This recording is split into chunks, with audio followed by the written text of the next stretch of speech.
एक अनुमान के अनुसार कहा जाता है कि धरती की उम्र 450 करोड़ साल है। लेकिन यहाँ जीवन की शुरुआत कैसे हुई, कितने समय में हुई और कहाँ से हुई, इसकी भी कई कहानियाँ हैं। हम अक्सर यह सोचते हैं कि क्या इस विशाल ब्रह्मांड में और कहीं जीवन है? अगर है तो क्या वहाँ के जीव हम जैसे ही दिखते होंगे? क्या उनसे संपर्क करना मुमकिन होगा? मेरे विचार से यह बहुत कठिन सवाल है। हो सकता है इनका जवाब हमें बहुत समय तक नहीं मिले, शायद कभी नहीं मिले। पर यहाँ मैं हमारी पृथ्वी पर जीवन की शुरुआत कब हुई, इस बारे में बात करना चाहता हूँ। धरती की उम्र 450 करोड़ साल के आसपास अनुमानित है।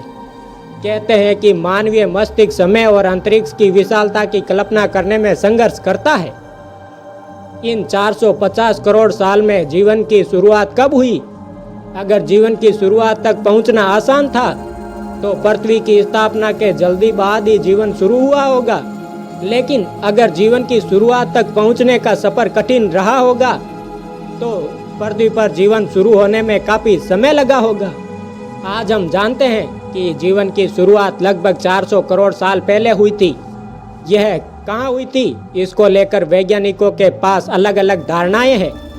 पर उनमें से एक प्रबल धारणा कहती है कि जीवन की शुरुआत समुद्र की सतह पर हुई थी।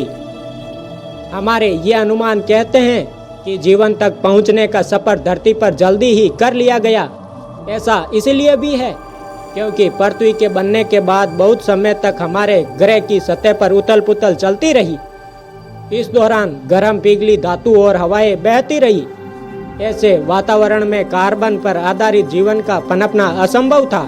जब पृथ्वी का तापमान गिरा, जीवन की शुरुआत तभी संभव थी।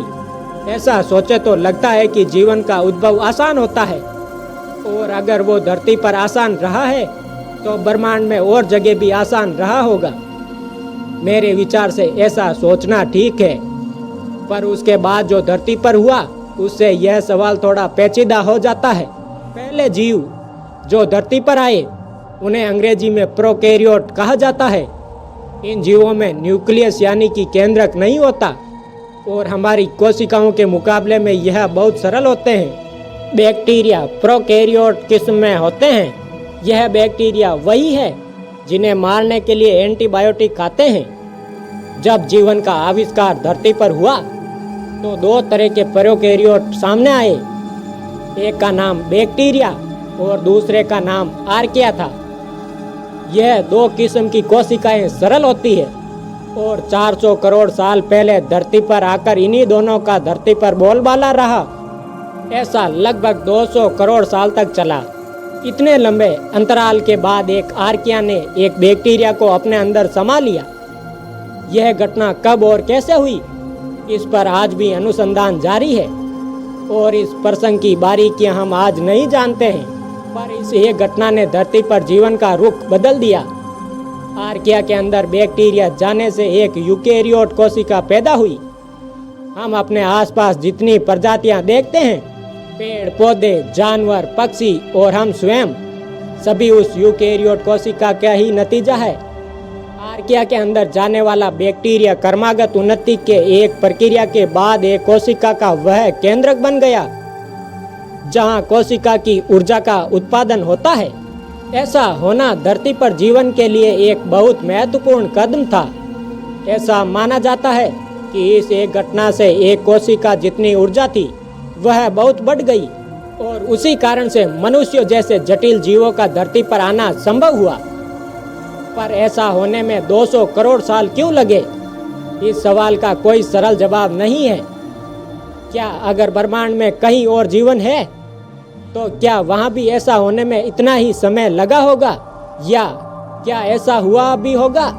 दरअसल हम नहीं जानते कि धरती पर जीवन की यह अत्यंत महत्वपूर्ण घटना किन परिस्थितियों में हुई। ऐसा होने में कितना योगदान 200 करोड़ के विशाल अंतराल का है, और कितना एक बहुत भाग्यशाली घटना का है। यह रहस्य खुलने में अभी कुछ और समय लगेगा। लगभग 6.5 करोड़ साल पहले मेक्सिको में एक उल्कापिंड आ गिरा।